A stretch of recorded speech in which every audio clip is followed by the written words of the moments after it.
Today we're going to recap the things that we saw that jumped out at us from yesterday's Fed meeting and the Jerome Powell press conference and the summary of economic projections that came out with that report. So, first and foremost, the volatility of the Fed member opinions on rates for, remember, this is just the rest of 2025. We're going to focus there. We're going to touch on 2 years out.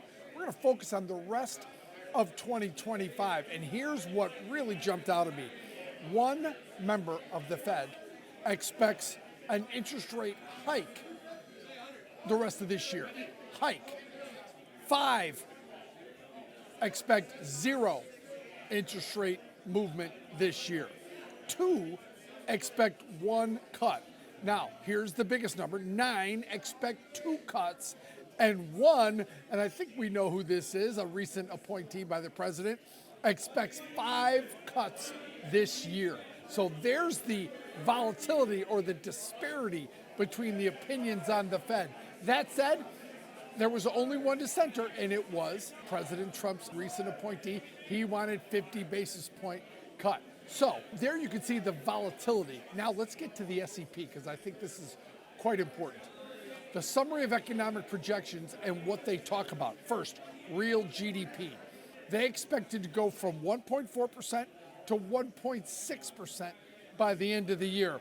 2028, 2 years out, 1.8%, so slightly higher.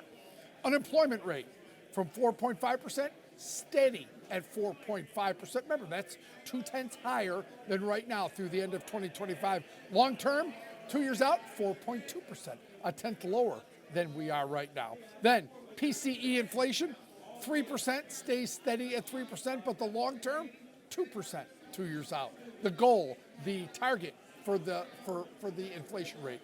Core PCE, 3.1%, flat at 3.1% for 2025, and again, 2%, 2 years out. So here's the question that everyone has to ask, and it was a great question asked by Jerome Powell yesterday.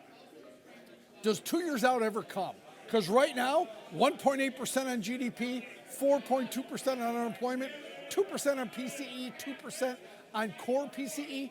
Do we ever get to those numbers? It would ask Jerome Powell, and he said, it's always like that. So there's the question going forward.